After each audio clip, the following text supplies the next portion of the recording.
होली के दिन व्रज में ठाकुर जी को सबसे पहले गुजिया का भोग लगाया जाता है। इसलिए हमारे पूरे देश में होली के अवसर पर गुजिया का पारंपरिक और सांस्कृतिक तौर पे विशेष महत्व है।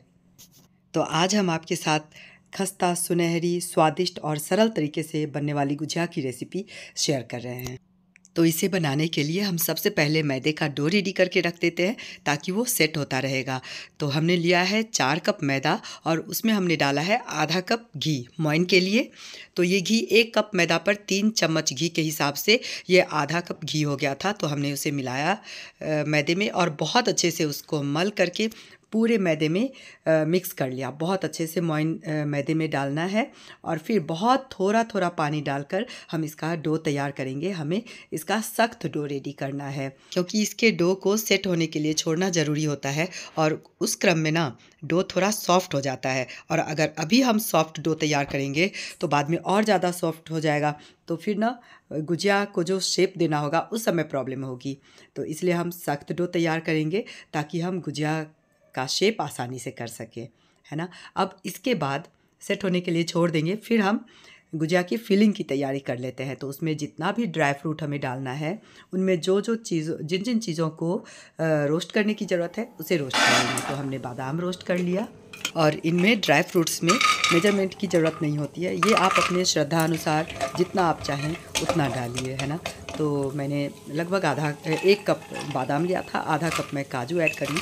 ये जो मैंने अलग से एक्स्ट्रा डाल दिया ना, मुझे ध्यान आया कि मुझे कुछ और भी बनाना था बच्चों को घर में ऐसे ही खाने के लिए, तो इसमें से आधा मैं रख लूँगी और आधा गुजिया में चला जाएगा। तो एक साथ ही मैंने रोस्ट कर लिया। इतना सारा मैं गुजिया में नहीं डालने वाली हूँ, है ना। तो बादाम को भी थोड़ा सा और ऐड कर लिया मैंने एक ही साथ ताकि सब हो जाए ये सारा काम। और फिर कुछ सीड्स ले लेंगे, इसमें भी आपको जो जो अच्छा लगे। तो मैंने मस्क मेलन और पम्पकिन का सीड लिया है थोड़ा थोड़ा। इसे भी हम हल्का रोस्ट कर लेंगे। रोस्ट करने से ना स्वाद बहुत बढ़िया आता है। जब भी मुंह में बाइट में आएगा ना ड्राई फ्रूट्स का टुकड़ा, तो वो भी स्वादिष्ट लगेगा। और अगर कच्चा डाल देते हैं तो फिर ड्राई फ्रूट्स के प्रॉपर्टी का लाभ तो आपको मिलेगा लेकिन स्वाद उतना नहीं आ पाता है, इसलिए मैं रोस्ट कर देती हूँ। और अब बारी है सूजी को रोस्ट करने की। तो हमने 4 से 5 चम्मच घी डाला है और फिर उसमें 1 बड़ा कटोरा मैंने सूजी डाल दिया और इसको अब बिल्कुल लो फ्लेम पर रोस्ट करेंगे। और जब इस तरीके का गुलाबी कलर आने लग जाएगा फिर हम इसको दूसरे बर्तन में निकाल देंगे, क्योंकि इसी कढ़ाई में रहेगा तो ये ज़्यादा और ब्राउन होता चला जाएगा। इसलिए इसको परफेक्ट कलर में रहने के लिए हम कढ़ाई से जल्दी से किसी और बर्तन में निकाल देंगे, है ना। तो सूजी जितना अच्छा भुनेगा उतना बढ़िया स्वाद आएगा, इसलिए इसको बिल्कुल लो फ्लेम पर ही भुनना ज़रूरी है। जब भी हम सूजी रोस्ट करते हैं ना तो बहुत ज़्यादा फैल जाता है, पता नहीं आपके साथ भी ऐसा होता है क्या। और फिर इसको हम जल्दी से साफ़ कर लेते हैं क्योंकि हमें बनाना है अब बहुत ही मेन इंग्रेडिएंट खोया, है ना। इसे हम अपने घर में जो दूध यूज़ करते हैं उससे ही तैयार कर लेंगे। ये उबाल कर रखा हुआ दूध था जिसमें मलाई जमी हुई थी, तो मलाईदार दूध हम ले लेंगे। लगभग 1.5 लीटर दूध इसमें से हमने ले लिया है। आधा लीटर मैंने चाय वाय के लिए बचा कर रख ली। और फिर ये जो मलाईदार दूध कल का बचा हुआ था ना, वो भी मैंने इसमें ऐड कर दिया ताकि जल्दी से खोआ बन जाए। अब इसे तेज़ फ्लेम पर हम इसको उबालेंगे और लगातार चलाते रहेंगे और साइड से में जो भी लगेगा उसको भी निकालते रहेंगे। इससे खोआ का कलर गोल्डन सा होता रहेगा और साइड में लगेगा भी नहीं। और जल्दी इसको अगर आप गाढ़ा करना चाहते हैं तो हमने इसमें ऐड किया है 2 बड़ा चम्मच मिल्क पाउडर। इसको थोड़े से दूध में घोल करके, ठंडे दूध में इसको घोल लेंगे, फिर हम उबलते हुए दूध में डाल देंगे। इससे हमारा खोआ जल्दी रेडी हो जाएगा। और खोआ बनाने के लिए जो हमें बर्तन लेना है वो मोटे तले का होना चाहिए और बराबर इसको चलाते रहना है ताकि नीचे से जले ना। शुरू में आप कुछ देर के लिए छोड़ सकते हैं, है ना, लेकिन बाद में जब ये गाढ़ा होने लग जाए ना तो इसको लगातार चलाते रहिए। और गुजिया के फिलिंग के स्वाद को और ज़्यादा बढ़ाने के लिए हमने इसमें 8 से 10 हरी इलायची को क्रश करके डाला है। और जब आपका दूध जो है रिड्यूस होकर इस फॉर्म में आ जाए, इस कंडीशन में, फिर हम फ्लेम ऑफ कर देंगे क्योंकि अब जैसे जैसे ये ठंडा होगा ना तो ये बिल्कुल गाढ़ा और ज़्यादा गाढ़ा होता जाएगा। अभी ही परफेक्ट गाढ़ा हो चुका है ना। अब हम क्या करेंगे, जो भी हमने ड्राई नट्स को रोस्ट करके रखा था इसको बारीक चॉप कर लेंगे, छोटे छोटे टुकड़े में कट कर लेंगे। इसे हम पीस भी सकते थे, है ना, अगर आप चाहे तो पीस सकते हैं, लेकिन पीसने से क्या होगा, ये पाउडर फॉर्म में आ जाएगा, है ना। तो जब गुजिया खाएंगे ना तो मुंह में पता नहीं चलेगा। और अगर आप इसको क्रश कर लेते हैं ना, थोड़े छोटे छोटे टुकड़े में कट कर लेते हैं, तब जो बाइट में आएगा ये ड्राई फ्रूट्स, तो इसका भी स्वाद आपको पता चलेगा, बहुत अच्छा लगेगा। तो अब हमारा ये खोआ भी गाढ़ा हो चुका है। अब इसमें हम सबसे पहले रोस्टेड सूजी ऐड करेंगे, और जितना सूजी हमने लिया था ना, 1 कटोरा, जिस कटोरे से मेजर करके हमने सूजी लिया था, उसी कटोरे से 3/4 कटोरा हमने इसमें चीनी ऐड कर दिया। अगर आप थोड़ा ज़्यादा मीठा खाना चाहते हैं तो पूरा 1 कटोरा चीनी आप इसमें ऐड कर सकते हैं, क्योंकि फिर भी बैलेंस हो जाता है। जितना सूजी लिया हमने उतना ही हमने चीनी डाला, लेकिन जो हमने खोआ बनाया उसमें भी शुगर ऐड नहीं किया, और ड्राई नट्स, ये सारा मिलकर ना बहुत अच्छा चीनी बैलेंस हो जाता है। तो ये एक मेजरमेंट है, जितना सूजी डालेंगे उतना ही चीनी ऐड करना है। परफेक्ट स्वाद, परफेक्ट मिठास के लिए, गुजिया के परफेक्ट मिठास के लिए ये एक परफेक्ट मेजरमेंट है ना। तो बस हम इसको भी निकाल करके एक थाली में रख लेंगे, ताकि हमारा फिलिंग जो है ठंडा हो जाए, क्योंकि अब आ गया है गुजिया को शेप देने की बारी। तो हमारा डो भी सेट होकर देख लीजिए कितना सुंदर सॉफ्ट एकदम चिकना हो गया ना। तो अब बारी है गुजिया को शेप देने की।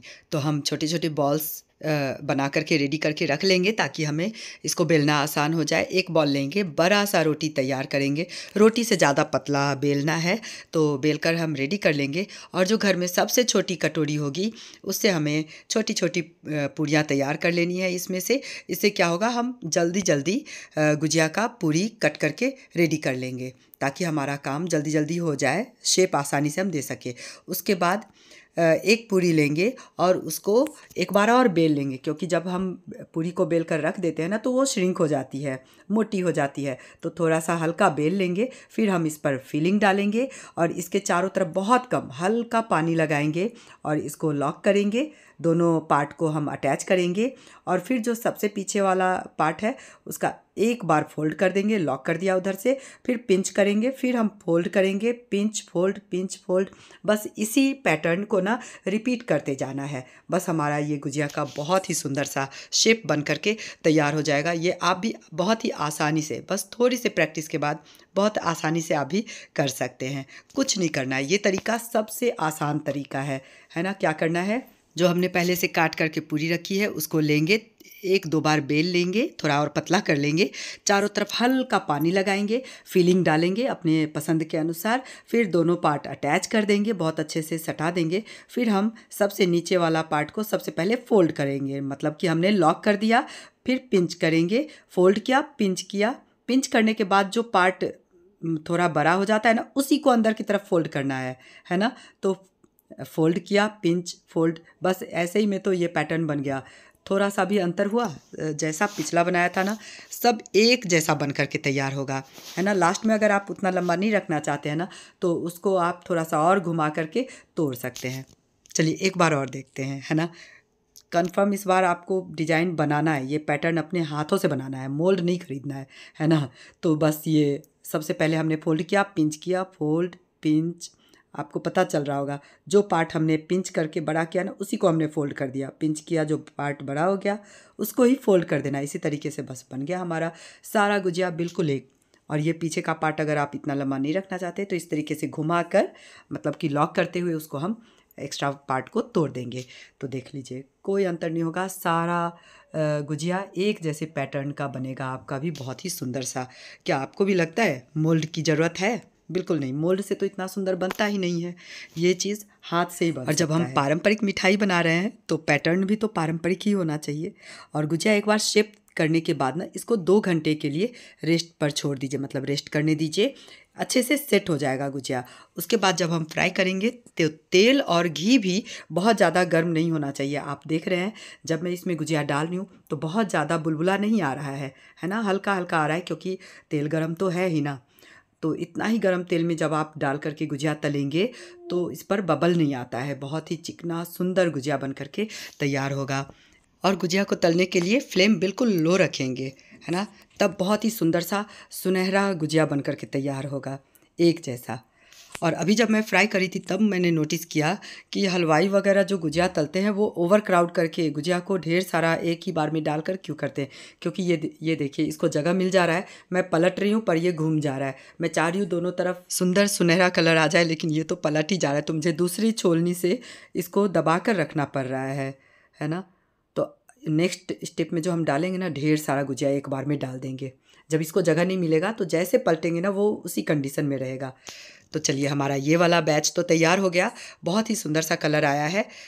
इसी स्टेज पर हम इसको निकाल लेंगे, क्योंकि ये गर्माहट की वजह से ना थोड़ा सा और खुद ही इसका कलर बढ़ जाएगा, थोड़ा डार्क हो जाएगा इससे। और अब देखिए, तेल बहुत ज़्यादा गर्म था, मैंने अभी डाला है तो कितना तेज़ बुलबुला आ रहा है, और जिसके कारण गुजिया पर भी बबल्स आ गए, है ना। इसीलिए हम कम गरम तेल में गुजिया डालते हैं। और जो पहला हमने बैच निकाला था कम गरम तेल वाला, ये देखिए एक भी किसी में भी बबल नहीं है, बहुत ज़्यादा बुलबुला नहीं आया है, कितना सुंदर चिकना चिकना गुजिया बनकर तैयार हुआ है। ये देखिए इसका खस्तापन, मुंह में जाते ही घुल जाने वाला गुजिया बना है। तो अभी आपने डिफरेंस देख लिया ना, कम गरम तेल का और तेज़ गरम तेल के गुजिये का, है ना। अब हम जो बनाएंगे ना नेक्स्ट बैच में, हम ये भी देखेंगे कि ओवर क्राउड कर देने से कितना आराम से कन्वीनियंटली आप उसको बिल्कुल इवन कलर का गुजिया रेडी कर लेंगे। चलिए इसको भी निकाल लेते हैं, है ना। जब भी गुजिया तलेंगे तो बिल्कुल लो फ्लेम पर ही गुजिया को तलना है, ताकि सुनहरा सा कलर बहुत बढ़िया सा आ जाए। तो तेल बहुत गर्म था ना, मैंने थोड़ी देर के लिए चूल्हा ही ऑफ़ कर दिया, फ्लेम ऑफ कर दिया। तेल जब थोड़ा नॉर्मल हुआ फिर हम नेक्स्ट गुजिया डालेंगे नेक्स्ट स्टेप के लिए। तो इसमें भी ज़्यादा बुलबुला नहीं आ रहा है, तो हमारा गुजिया भी सुंदर सा बनकर तैयार होगा। इसमें हमको गुजिया ढेर सारा डालना है। सेट हो गया है ना गुजिया, जो हमने रेडी किया था, शेप दिया था, उसके बाद हमने इसको सेट होने के लिए छोड़ दिया था। तो एक दूसरे में चिपकने का, टूटने का भी डर नहीं है, खुलने का भी डर नहीं है। बहुत आराम से हम ढेर सारा गुजिया एक बार में तल सकते हैं। फ्लेम हमेशा हमको लो ही रखना है। तो ये वाला भी बैच हम आराम से, ये देखिए पलट दे रहे हैं, पर कोई दोबारा से पलट नहीं पा रहा है क्योंकि इसको जगह नहीं मिल रहा है। छोटी छोटी बारीक चीज़ मैं इसलिए बता रही हूँ ताकि आपको भी सहूलियत हो गुजिया बनाने में, है ना। क्योंकि कम अगर हम डालेंगे ना तो वो इधर उधर पलटता ही रहेगा। इसलिए ज़्यादा गुजिया एक बार डाल करके करने से एक जैसा कलर आएगा। ये अब मुझे पता चल गया हलवाई का सीक्रेट। तो बस इन्हीं छोटी छोटी चीज़ों को ध्यान में रखते हुए अगर हम कुकिंग करते हैं ना, तो कोई भी चीज़ बहुत आसानी से परफेक्टली हम रेडी कर सकते हैं। जैसे पहले मुझे गुजिया बनाना बहुत ही रिस्की लगता था कि या तो शेप नहीं बन पाएगा, अगर बन भी जाएगा तो तलते समय उस पर बबल्स आ जाते हैं तो सुंदर नहीं लगता है गुजिया।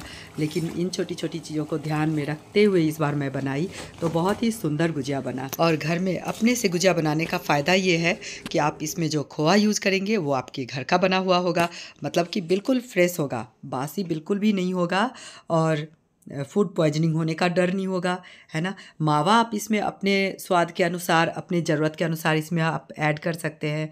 मिठास आप अपने ज़रूरत के अनुसार ऐड कर सकते हैं। तो इस होली पर इस पारंपरिक मिठाई को पारंपरिक तरीके से आप खुद से घर पर बनाइए और होली के त्यौहार को एंजॉय करिए। और अगर आपको वीडियो अच्छी लगी हो तो लाइक, शेयर और सब्सक्राइब कर लीजिएगा। हैप्पी होली।